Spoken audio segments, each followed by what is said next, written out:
Hello and welcome to the next episode of the Downtown Business Spotlight, which is a collaboration between Downtown Santa Barbara and the Santa Barbara Independent. My name is Robin Elander. I'm the Executive Director for Downtown Santa Barbara, and I'm here with my co-host, Matt Kettmann from the Independent. We've been doing this for 30-some weeks, and this has been such a great opportunity to highlight different downtown business owners, leaders in our Santa Barbara downtown district. So I want to introduce Matt first. So Matt is the senior editor of the Santa Barbara Independent. He has worked there since '99 and covered a wide range of topics. Today, he focuses mostly on food and drink, as well as special projects for the paper. And he's a contributing editor to Wine Enthusiast magazine, where he reviews more than 200 wines every month. His first book, called Vines and Visions, recently, The Winemakers of Santa Barbara, recently came out this fall. So thanks, Matt, for having so much fun with me every week, or some of the different editors from the Independent, but Matt has been a frequent one, so this has been fun. Matt, go ahead and take it away. Introduce our wonderful guests today. Yeah, well, thank you, Robin. It has been fun to do this for so long. I don't think we knew it was going to go on this long when we started doing it. But I think, pandemic or not, I think we're bringing a lot of value to the people who are watching it and getting to tell some of these behind the scenes stories about businesses around Santa Barbara that otherwise might not be told.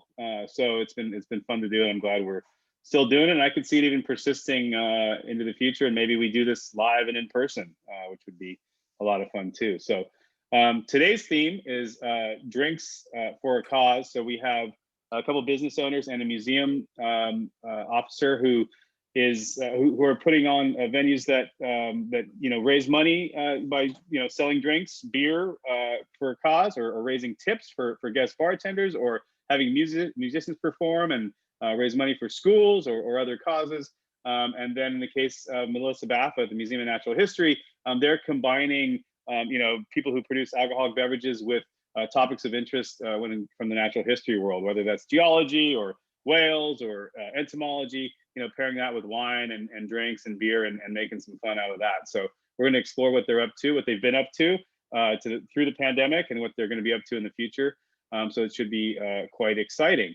And so, as I mentioned, Melissa Baffa is our guest from Museum of Natural History. We have Colin Campbell, one of the partners of Red Piano, which is a really fun bar on State Street. That's was new to our scene in 2016. Now they're kind of settled in, and people know it's a great place to go to hear some live music and get a few drinks. Now on State Street as well. And then we have Stefan and Tami from Draughtsmen. I would like to think maybe the best brewery in the region. I don't want to harm any other one's opinions, but I love the beer and love the style and all of that. So we're going to start off by letting each guest kind of explain how they got into the business and some of the behind the scenes story. Then we can move into what they're doing for their this Drinks for a Cause idea, and then we can talk about some pandemic stuff too. So why don't we start with Draughtsmen, with Scott and Tami. You guys started, I believe, in 2015. So you're other than the museum, which has been here for 100 plus years, you're the older business to the game here, just barely, because I think Red Piano opened in 2016. So Scott and Tami, tell us about how Draughtsmen got started and where you guys are operating now. You have a couple different locations and how that all came to be. Well, thank you very much. It's a long journey to get to the starting point. I was disillusioned with the tech world after about 20 plus years in software. And the good thing was I drank a lot of beer along the way and met a lot of great people. My partner, Reno King, who is the brewer responsible for the beer that you were so kind about there. Thank you. He's a professional brewer. I'm a good home brewer, but I know that 5 gallons and 500 gallons is vastly different. So I got the pro in. We've got a couple of excellent people, an engineer who wanted to be in the beer world, and a tradesman who wanted to work for a brewery. And then my wife will tell you quickly that my eye for color and style is terrible.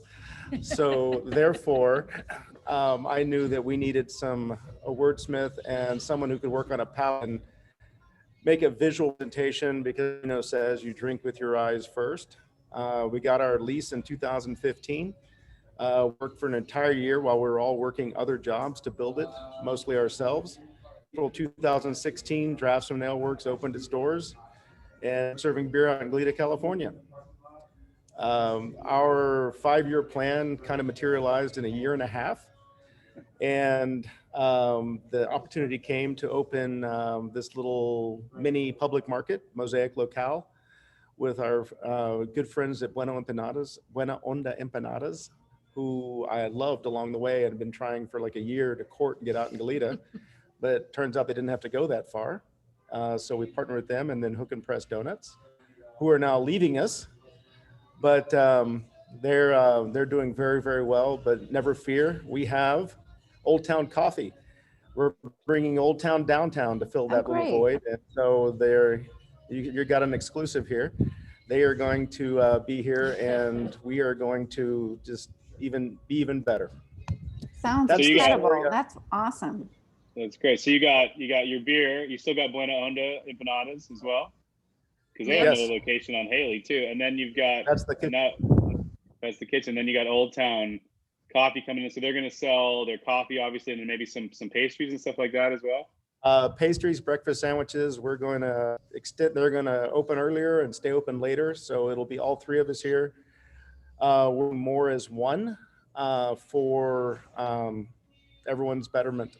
We're very, very excited about the new addition. Great. And How many of course taps do you have? How many taps do you have in that location? Here in Mosaic, Yeah. we have the same number. We have 14. We usually have about 8 or 9. We've also been doing some hop teas. We've been brewing teas with hops because we've given up trying to make a non-alcoholic beer that tasted good, much less like beer. So the tea, a hibiscus tea, a white tea, a Genmai tea with 0 alcohol and 0 sugar. For those needing a little break but still want a little hop kick, we've got that going. And we got our wine license, so we are now an official wine and cider maker. Oh, wow.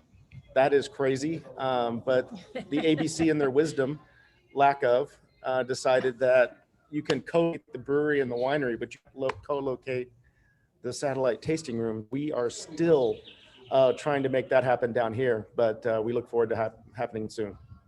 Yeah, that's Star Pine. So I'm due to write about that maybe even this coming week. So I pulled the file up finally, and I interviewed Tami and your winemaker. So that's kind of fun development.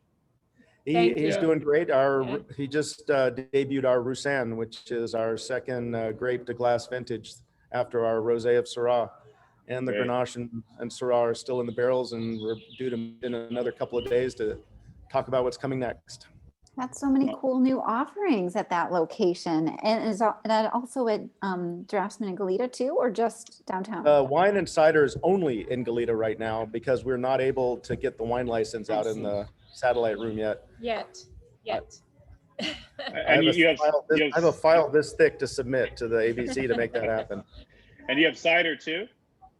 Yes, one of our bartenders used for Telegraph, and they wanted to try their hand at cider making. So we've got a great apple cider base, nice and tart, not too sweet, and then we've been adding some teas, some non-sugar teas to have the tannins, lemon, ginger grass, sweet peach and ginger, or blackberry to kind of give it a little kick there, and well received so far.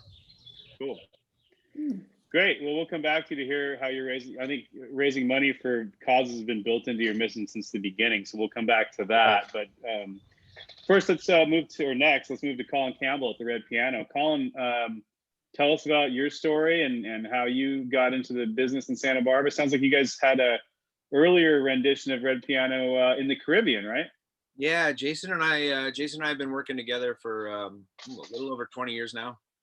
And finally, as bartenders, we couldn't get a job anywhere else. So we started looking for our own beach bar and stumbled upon a piano bar instead, and haven't looked back. It worked out great. And we started 2006 was our first red piano, and we opened You guys it. you were living down there, or you were just fans of the Caribbean? How'd you even? Oh yeah, I spent 12 years. I got down there in 99. I think Jay got there in 2001 or 2000. And I spent 12 years, and he actually started a family down there, and he stayed a little longer than I did. He stayed right till 2015 before he moved here. He had found the location, and he'd spent a year or two cruising up and down the West Coast looking for a spot. And there's actually a medical school in St. Martin, and one of the students there has a practice in Goleta, and it was back for his 10-year anniversary, and said, man, you got to come and check out Santa Barbara. I think you'd love it. So Jay came for a trip here and found this spot available, and so you were just looking to get off the islands, kind of have more of a mainland settlement. He was getting to the age where he wanted to get them into some better schools. And I mean, he's from St. Louis originally, but was stationed at Edwards Air Force Base when he was a kid. Where are you from originally? In another career. I'm Canadian originally. Okay. I grew up a couple hours outside Toronto. Never a big fan of the snow. So hence the islands. So I hear you on that one. I went to school in Hamilton. It's all right. Yeah, and I remember when they shoveled out. They invited everybody to come and shovel out the Buffalo Bills Stadium. That we're both so lucky to be here, aren't we? Absolutely. Yeah, Santa Barbara is a fantastic spot. I actually just moved out. The original plan was to come for a year and help them get started and let them run with it. But my wife and I fell in love with the spot and just decided to stay. So yeah, no complaints. It's we do a lot. We actually brought the same designer out that had helped us design the location in the Caribbean and added a few Californian twists. I mean, our bar is California redwood and a rescued piece of pretty special wood, and a couple. Did the Caribbean one close, and you guys still actually operate that too? We sold it to a friend of ours, and he's operating it on brand. We still book piano players together because we fly in pre-pandemic. We fly in piano players, a new one every month, and so and people in that industry will travel, whether they're cruise ships or whether they're hitting piano bars around the world. They do a lot of traveling. So, tell us more about that model. And so basically, I mean, it's not like there's just a piano there that occasionally gets played. I mean, that's a core part of the entire situation, right? Yeah, Jay spends a lot of hours. I leave the booking to him generally. It's a bit of a bear of a job. You spend a lot of time watching videos that may or may not be any good, and having to roll the dice a little bit on trying talent. And on the island, it was really tough because if you fly them in and you don't like them, it's tricky to get another one. But I mean, here with our access to LA and driving distance, we have a lot more resources.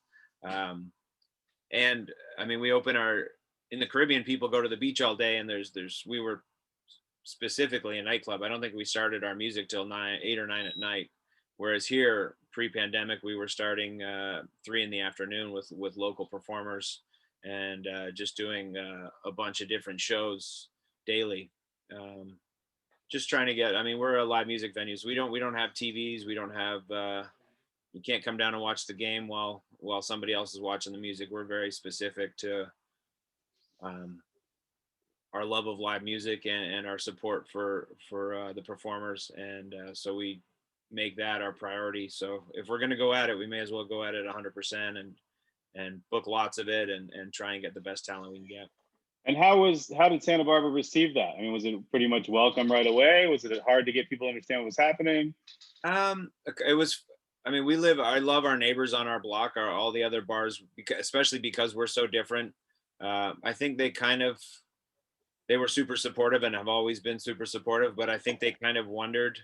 I don't know. Some people have preconceived notions of a piano bar, and if that's happens to be a quiet piano lounge, maybe something more like the El Encanto, if you've been up there and heard their piano, which is fantastic, but it's a very kind of background, low key. You can carry on a conversation and you may or may not notice the piano, where we kind of ram it down your throat a little bit. We get you partying, and it's all sing along, it's all requests. I mean, I'm pretty sure we do lose a few people that don't want to engage. If they're going out for a quiet drink, we're probably not the spot they want to be, because it can be very engaging and you got to be ready for it. Right. Cool. But I think Santa Barbara really it's a live music town, and there's so many musicians at all levels, and I think we arrived at a time where live music was in a bit of a lull, and so very much, I think, appreciated by the musicians and by our guests. Yeah. Well, live music is such it's such a necessary part of our culture. I mean, really globally, but also it's a tough business to pull off. I mean, you guys have carved a really cool niche, and I'm glad to see that it succeeded in surviving the pandemic, and with a lot of cool plans to come. And I know you have a cool story about how you started integrating, charity events into the whole flow. So we can get back to that in a second. But next, let's jump over to Melissa Baffa at the Museum of Natural History, a place that's close to my heart. I got married there. I've had a lot of great times there over the years. Know a lot of the people who worked there, written a gazillion stories about all sorts of things at the museum over the years. Melissa, tell us a little about yourself and when you came to the museum, and then we can talk a little bit about what you guys are up to when it comes to pairing, alcoholic beverages with education. Sure, thank you. So I actually joined the museum almost 5 years ago. I'm a development officer, so I'm in charge of foundation and corporate relations, so grants and sponsorships primarily. But when the pandemic hit and we were all kind of scrambling and figuring out how to take a very hands-on type of experience that we typically have at the museum and instead pivot, and that's the word of 2020 and 2021, and pivot that to a virtual environment. I stepped in to help a colleague who you mentioned you knew earlier, Meredith Moore, who had put together the Wine and Food Festival, and so stepped in to help start producing these programs with her. My background is in nonprofits for the past 13 years, and before that I was actually a classroom teacher, middle school students, the hormones with hands, and I'm just really honored to have a spot at the museum. It's for those of you who aren't familiar with the museum, as Matt mentioned, we have been around for over 100 years. We were founded in 1916. Our campus is up behind the Mission, and we also have a second sister campus, the Sea Center, down on Stearns Wharf. And we have about 3.5 million items in collection, only a fraction of which are on display in our exhibits. That includes collections in vertebrate and invertebrate zoology, earth sciences, anthropology. We have an antique natural history art print collection, and we also have library and archives. So pretty extensive collections, as well as live animals at the Sea Center and whatnot, and some really cool exhibits and programs that we offer. Great. And how long have you been in Santa Barbara? Did you come for this job, or have you been here a lot longer? I actually live down in Ventura County. So I'm one of those folks who clogs the 101 when I commute up. But I actually, from the beginning, knowing that drive was pretty beastly, arranged a work from home situation with my boss. So when the pandemic hit and all of a sudden we were all working from home all the time, it wasn't a huge disruption for me. It just meant I was doing that more often. But yeah, this is my first job in Santa Barbara. My previous job before that was actually with the Girl Scouts of California Central Coast, and our council covered from Ventura County all the way up through Monterey County. So I had done some work in Santa Barbara before, but I've never lived there. Right, great. And so tell us a little bit about these events that you've been doing, some of the ones you've already done, and maybe some of the ones you have coming too. You want me to go ahead and start? Yeah, start. Yeah, let's hear some of those. Yeah. So last year in 2020, when it became apparent that we weren't going to be able to have the Wine and Food Festival, Meredith was really trying to figure out how do we continue to engage that audience? You know, we've got about 1,000 people every year who attend that Wine and Food Festival, and all of those vendors who come out, the wineries who pour. How do we keep that going? And so she actually brainstormed up this idea to, create this virtual series that paired a natural history topic with a local beverage purveyor. And at first it was just wineries. We actually had a sponsor, Beam Suntory, who produces whiskey. And so I kind of bent her ear a little bit and said, well, we should also add spirits. And then I'm a beer drinker. So then I kind of, yeah, I see the clapping from Draughtsmen. So I then also said, we should also include beer. So it expanded quickly from just the natural history of wine to the natural history of wine, beer, and spirits. And we take a really cool natural history topic. We bring in an expert, usually from our own staff at the museum, because we have actually a lot of scientists on staff at the museum. People don't necessarily realize that, but we do have active research that goes on there. And we pair that topic with that purveyor in a way that makes sense. So our very first program was with Grissini, and the geology of the wine growing region up in Santa Ynez Valley is actually very interesting and very diverse. And it affects the different types of grapes that can be grown, and therefore the types of wine that can be produced. And so that was the very first program that we offered. The second one was with Beam Suntory, where we actually paired whiskey and or bourbon with oaks, right? Because it's actually, fermented in the oak barrels. And so we were able to tell that story. And then our most recent one that we hosted was Entomology and Marjoram Wine Company. And again, insects obviously being very important in winemaking. And there was an insect pest that actually changed how wine grapes are grown all across the world. So we have 3 more programs left in this series this year. Our next one is at the end of this month on the 26th. So June 26th, and it's birding and buttonwood. So we're going to explore Buttonwood Winery and Farm and do some birding while we're there, because there's actually some diverse habitats. And then coming up in September, we have whales paired with Rincon Brewery. And then in December, we have seahorses paired with Cutler's Artisan Spirits. That's awesome. I'm looking forward to all those. I'm curious how the seahorses and Ian's booze works together, but I do know that it takes a lot of beer, wine, and booze to make science happen too. So it actually works really well together, I think. So, and it's Super great to smart. Wow. great to hear that you're taking that. I mean, the Wine and Food Festival at the museum there is the Wine and Food Festival to go to when it happens. So I hope is that going to come back? Is it coming back? Maybe not this year, next year, or is it this year, or what? June 25th, 2022. So 2022. Yeah, there was just too much uncertainty this year. We didn't know where things were going to go. And as you know, an event of that size is an undertaking. And so we were conservative. We didn't want to do all of the planning and investment and then not be able to hold it.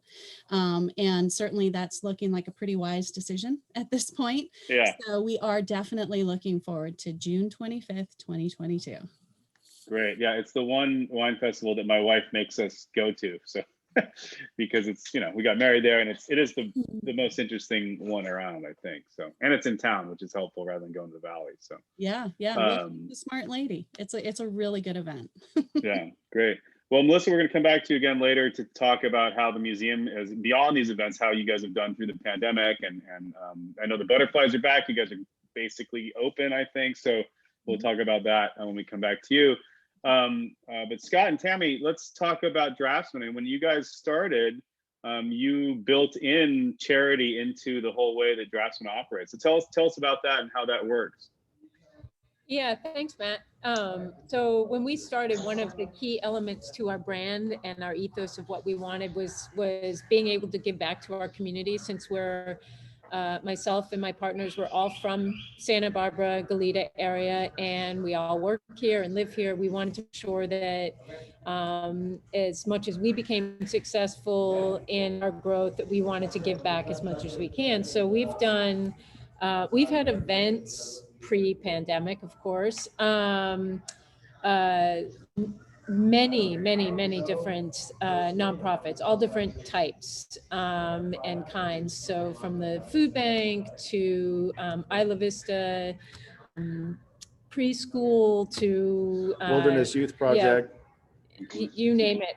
We have done all kinds of things, but we also do. We'll also have what I call the Good Karma Tap, where basically we'll pre-pandemic, of course, we've kind of events with different ways that our followers and customers can give back to the organizations, as well as that Good Karma Tap. We give $1 for every pint purchased back to that organization as well.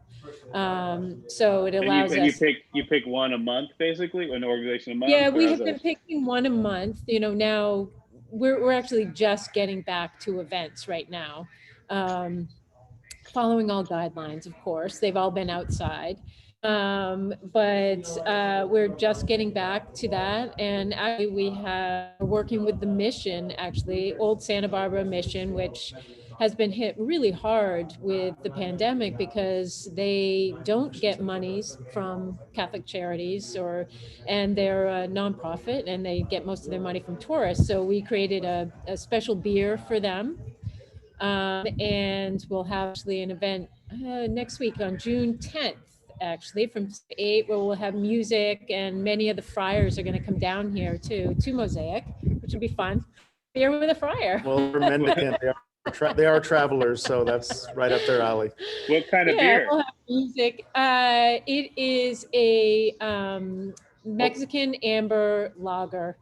Yes, Macho Mexican amber lager with a little mission feel. Yeah, so we basically, you know, our inspiration was the gardens. They have an old gardens there in back of the mission, so that was our inspiration for the beer and you know, trying to give back. So and they're actually going to also be selling up in their shop. They sell beer and wine, so they're going to sell our beer. I know. That's cool. Surprising, but awesome. I know. We also, as of late, we partnered with Deckers, actually, have created a beer that we will do one charity we'll focus on per quarter. This quarter, we started with Santa Barbara Better Together. If you're familiar with that, Draughtsmen became familiar because we applied for a grant early on in the pandemic and got it. And basically what the Santa Barbara Better Together is, it's a organization that is focusing on business within Santa Barbara County and helping to support the growth of these small businesses, independently owned. And so with it, they've given away $1 million already, and we're looking to raise, I believe, another $1 million. We're kind of working on that. What is that end game number? But so we have we had an event a couple weeks ago, and we have a couple more events that'll be focused on Santa Barbara Better Together. One at Mosaic on the 31st with music and such. And then we also have another one up in Goleta on the 12th with music too. So is there a special beer again, for that? Yeah, there is. It's Santa Barbara Better Together. It's a pale ale that's gluten reduced. 99% gluten. But if we didn't tell you that, you would never know it. I know. People get scared. It's like that stale bread thing. It's like telling them that's a session IPA. Like, oh, session, like just try it. And they have a second glass for the most part. Do you guys have is there one beer on your menu that's clearly the top performer out of anything, or no? Not necessarily. No, I think that one, it depends on time of year. Yeah. Too, because the beers sort of change from summer to, you know, colder weather. But we have probably, I would say, 5 core beers that are definitely go-to styles. It's awesome possum. Yeah. So, but those things rotate. I mean, you know what? When they go to a craft brewery, they want, sometimes there's many people that go back to the same, and that there's no wrong answer. But that's my line. I know it is. But they want to try new things as well. So we try to sprinkle some fun things in there. Cool. So the short of this is that part of our ethos is to give back, and we try to find fun ways to do it.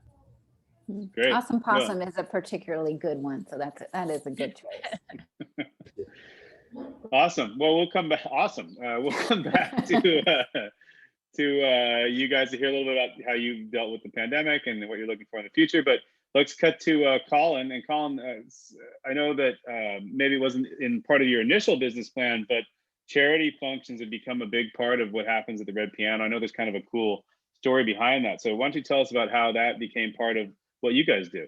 Yeah, for sure. I mean, at the original Red Piano, we did a little bit of stuff, but coming to Santa Barbara, we just met such great people that wanted to help and wanted to introduce us to the community. And I've got to give all the credit for our charity program to other people, because Don Schroeder and Marcy Kohler came to us a number of years back and told us they wanted to bartend.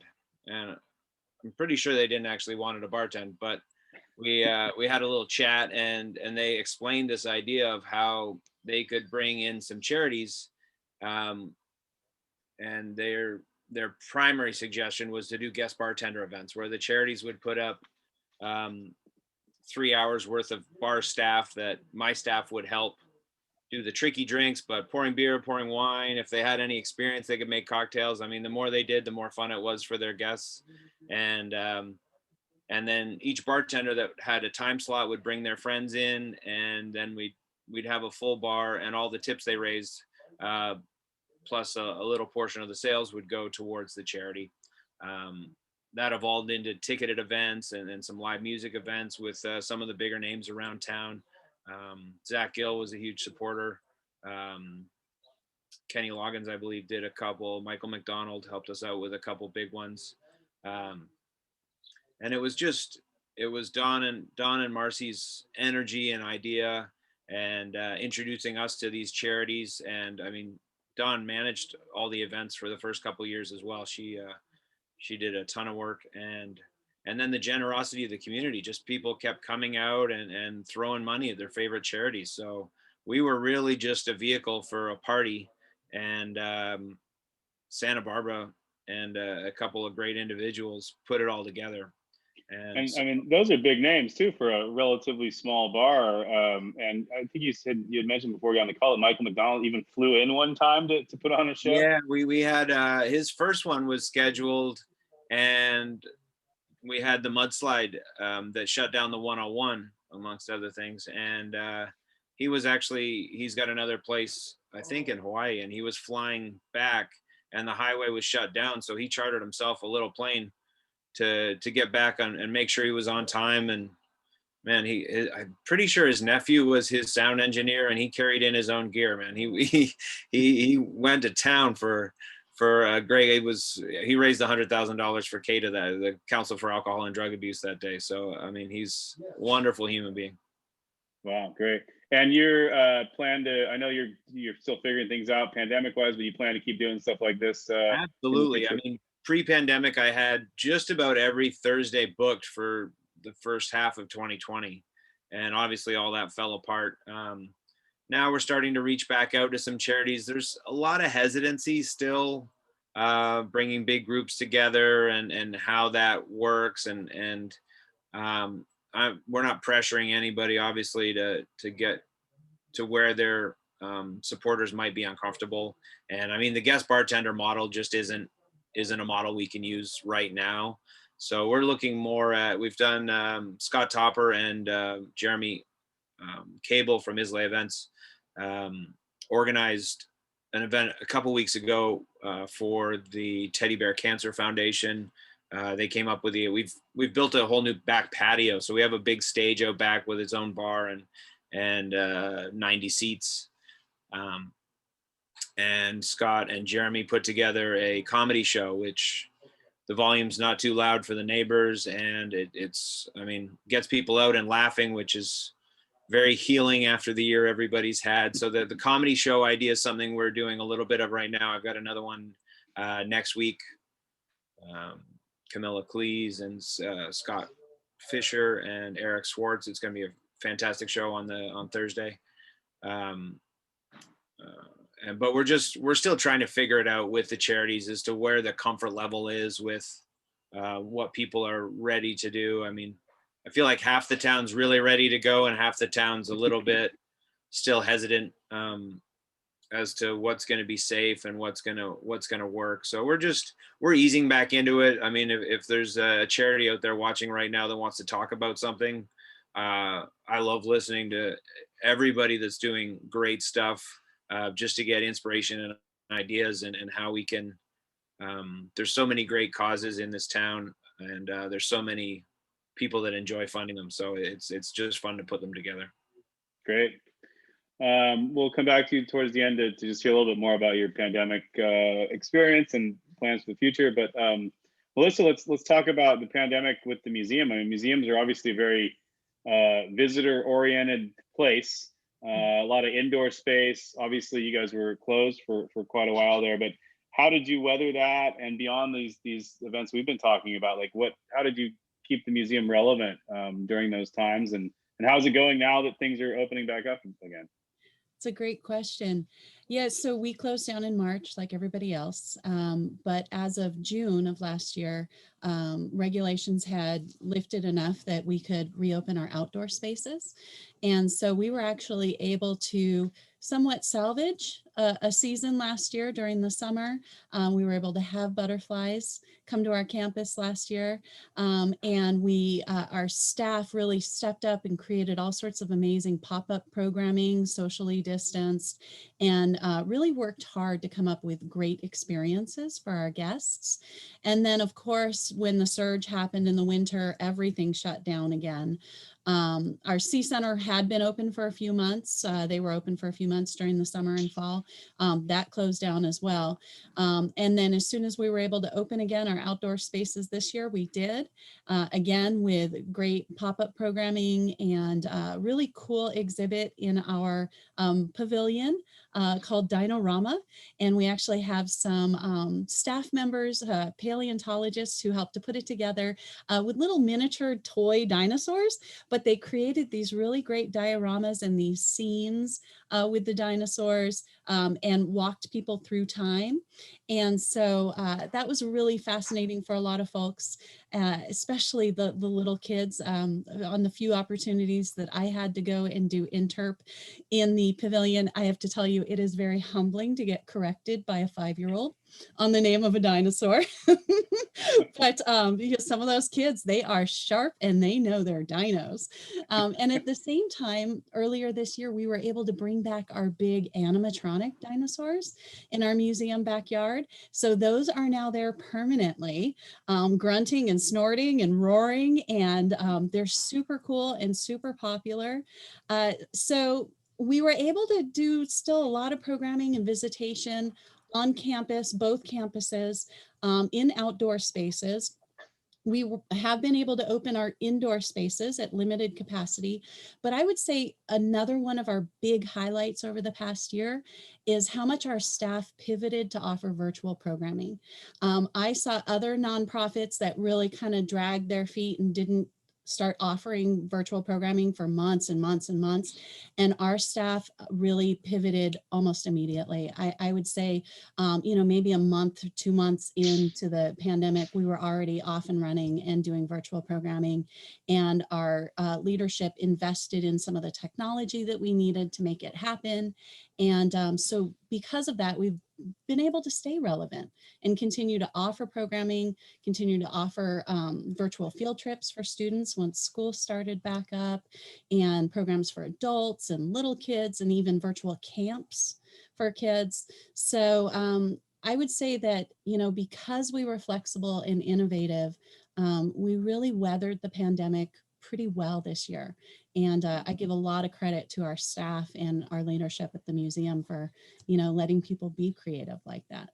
And are you basically fully open now? Are you still on some limited We're on some limited capacity, so we do have reservations online where folks can come in and make reservations. We do have a limited number of walk-up slots available per hour, and we did just reopen our butterflies exhibit last weekend to sold-out crowds all weekend long.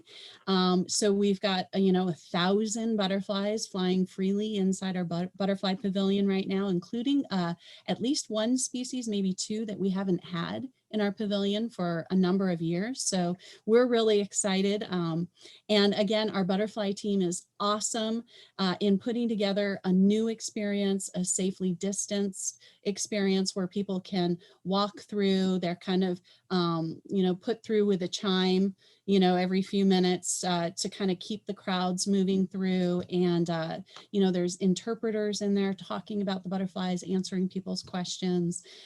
So yeah, we are open as much as we can be.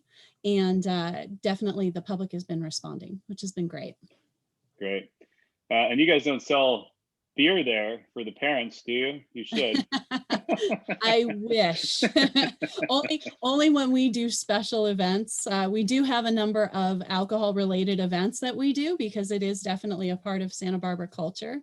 So in addition to the wine and food festival that we talked about, we do have higher level membership programs, cocktails with a curator, for example. And so those also blend natural history topics with different beverages. And we're constantly cooking up new things because the museum definitely knows how to throw a party and, definitely brings in great food, great drink, and great topics, and just interesting, curious people who want to learn a little bit while they have some fun. Great. Thank you, Melissa. That's all great. Scott and Tami, a lot of people started drinking more beer during the pandemic, from what I understand. How did you guys weather everything, and how are things looking now going into this hopefully amazing summer? Well, we're going to talk, Melissa. We're brainstorming a butterfly beer.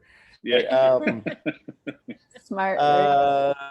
We were selling, we do those 32-ounce cans. We were selling to go off the tap, maybe about a pallet, which is about 1,700 cans every 3 months or so. First month of the lockdown, we went through 3 pallets. This is why we did the tap. I mean, to get us to the starting point, so people helped us and were supportive of us. And then when the lockdown happened, the phone orders, and then we quickly got an online order, started streaming in. Then we got a canner, a 16-ounce canner. So And then we started doing the 16-ounce cans, and that's where the foundation came in, because everyone thinks like, oh, look, your revenue's close, but no, your cost of goods is skyrocketed with the cans and the canner, and we had to sell food to stay open, and we're not a restaurant. So that was, but again, went on to Firefly Pizza, stepped up with the food and letting us get the food permit to cook it in the oven. So we became a restaurant. well, we Can't wait to stop that. We partner with a lot of local food makers. Oh yeah, Il So that- Festino, yeah. Hippie Pop Popcorn. We were selling The jerky, beef, Santa Barbara beef jerky, pork palace jerky, pork palace soap, Rory's ice cream. Rory's. Oh my God, I forgot about it. How can I forget Rory's? We beer to bread. We had one making bread from our leftover mash. We've gotten creative. And did it count, like when I know Milestone Barbecue would go, did that count? Did that serve the food purpose when you had food trucks or guest food purveyors, or did you have to actually? Yes, it did. It definitely Okay, did. cool. It just had to run through our point of sale, so we became his point of sale. And as soon as that restriction was lifted for outdoor, I was happy to give that back to him. Right. And he's still killing it on Sundays and now doing more days. So it really helped him get a leg up. So there's been some positive coming of people starting a new business and doing well and getting recognition, and couldn't be happier for Charles. Yeah. And how, where are you at now? I mean, are you still having to do the food thing? You're still there, basically? That's We only still have to the do rule? it, or that just was lifted for indoors, I believe, but we're still outdoors because people have been begging to drink outside since we opened. Plus with all the wine barrels and empty kegs and canning machines and pallets of cans, We don't have any room in the tasting room Yeah. anymore. We have been doing a lot of other things, so it's taking up all the space. But we'll be back inside once California decides to lift that mandate as well, both Right. here and in Goleta, here at Great, Mosaic. great. Yeah. Cool. Let's move to Colin here. I kind of like finishing with Colin because a straight bar, there were certain concessions or permissions given to wineries and breweries, to restaurants, obviously, to museums, but bars were kind of like still remain like the symbol of like the off limits zone or whatever you want to. We're the problem children. Yeah, absolutely. We were selling booze and evil, where COVID was going to happen most if you ask the health department. Right. And so where are we at now with bars and how are things? How did you guys persist at all during the pandemic? And then how are things looking now going in the future? I mean, last summer we didn't even have the ability to do live music. So, but we were given our parking spaces. So we built a patio out front. We fenced in our back parking lot. We put up a stage rig and a 10-foot LED wall. And we built a streaming studio inside our facility where when people couldn't sit in there. And then we put our performers inside a box essentially and streamed them to our patios, which worked to a certain extent, but I mean, it wasn't the same guest experience that people were really used to. So they came out a little bit. I mean, we had cameras on the crowd so the performer could see the people playing and still try and be interactive. And I mean, people were tipping and requesting songs through Venmo. And I mean, there was a lot of creativity, but it just wasn't the same experience. And then since we reopened after our January shutdown, then we were allowed live music again. So we've put a piano on our front patio. We've added a piano where the screen is in the back now. We've added a bar back there. So now we have three stages, two of which are happening at the same time on a Friday, Saturday. We're still forced to serve food inside as well. We started there with Duo Catering because they're primarily weddings all summer and they were empty-handed last year. So they make good food too. They make fantastic food. It was fun partnering with them. As it kept dragging on, it wasn't a business model that worked for them. So we switched and just partnered with Pachi's Pizza next door. We have a few staff members that used to work over there, so it's really seamless, and our staff's been doing a great job and just making it work with whatever today's rules are, because they seem to change that often for us. So we're still fighting the biggest thing now is no dancing is still something we're supposed to be enforcing, and that's a state mandate right now. I don't know what's going on at the state level, but it's just at the county level. They continue to, the county doesn't always go along with what the state recommends. So that's one they've been riding really hard. And but you have a dance permit now. I mean, you're usually allowed to dance and all that. Oh, we still have to pay for our dance permit. That's a funny one. Yeah, we still have to keep that current, but we're not allowed to let people dance. So that's affecting all of the bars right now. So because people don't want people to get too close, I guess is the idea. Whatever. Yeah, for sure. Yeah. And so with presuming that gets resolved soon enough, I mean, a lot of people are predicting this is going to be a pretty raucous, roaring 20s type summer. I mean, are you feeling that? Are you hoping that? Obviously, you're hoping that. We're looking for new staff. We're gearing up for what may come. We're definitely very hopeful and excited for a fun summer of live music and letting people enjoy themselves for a minute. Are you starting to book bands and stuff? We're still we're not flying anybody in yet. That comes with renting an apartment for them, and I mean it comes with a bunch of other stuff you might not think about. And what's a typical residency? Like a couple weeks, or what's the usual? We try and get them a month at a time. Okay, wow. Oh. That's kind of the standard. 2 weeks to a month is a standard in the industry, and so it's easier to get people if you go in those blocks of time because that's whatever they're all their other contracts. And there's that's a whole market of people, which would be an interesting article one day, just to talk to one or two of those folks and see what that life is like. Traveling the world, playing piano bars, and like, I mean, we take care of their plane tickets and their housing, and yeah, it's not. I mean, no job's easy, but it's better than a real job. I always say that about bartending too. It's better than a real job. Right. But no, we're excited with we're interested to see how everything goes, and those parklet spaces, if we're allowed to keep State Street, and if we're allowed to keep our back patio, I'm all thumbs up too. Nice to see that from you guys. I think it'd be crazy to lose it.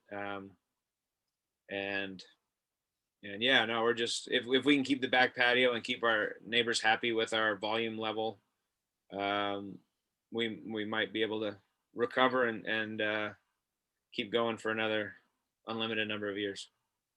Well, great. I mean, you guys have been a great addition to downtown, and Thank you. place I want to check out more once things are back to swinging again. So great. Well, Robin, they've answered all my questions. I don't know if we have any questions from the crowd, or if you have anything you want to ask or add. No, this is so great. I think we're all ready to get back to dancing in the restaurants, bars, in the street. I think we're all just ready to get back out. I know that I am. I definitely am ready to dance again. That is for sure. But this has been such a great conversation. Thank you so much, Melissa, and our Draughtsmen team, and Colin, for all you're doing for our community, and just the give backs, the good karma beers, you know, these great musicians you have in town, the pairing of Wales and Rincon and etc. Really cool stuff. We have another great show next week. It's all about Santa Barbara tours. So we'll be interviewing the owner of Wheel Fun Rentals, the Santa Barbara Trolley Company, Teddy Drew, and also Taste Santa Barbara food tours. So Evan Elizabeth Skolnick Berger, she's the chief eating officer. So we're definitely going to want to hear from her.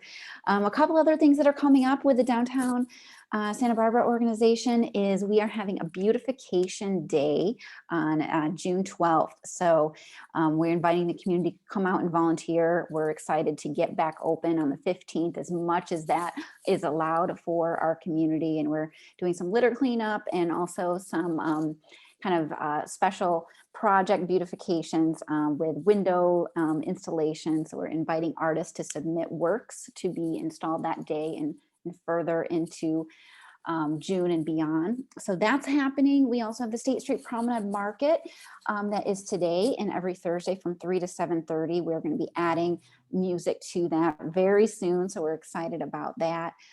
Matt, would you like to share anything that's happening with the Independent? Any special things you're working on or anything like that?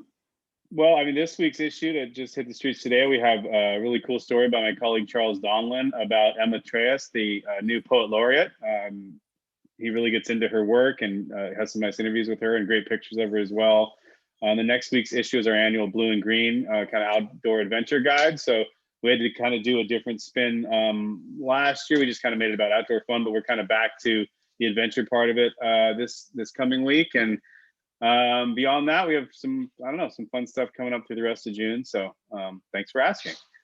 Oh, beautiful. And it looks like we've also got some information in the chat. Make sure that you go to our different purveyors here to either drink or to visit the museum or to have some fun, because we know we all so need it and deserve it these days. So anything else, last things you want to share, Melissa, Scott, or Colin, before we hop off? No? Thank you All for right. the opportunity. Yeah, thank you.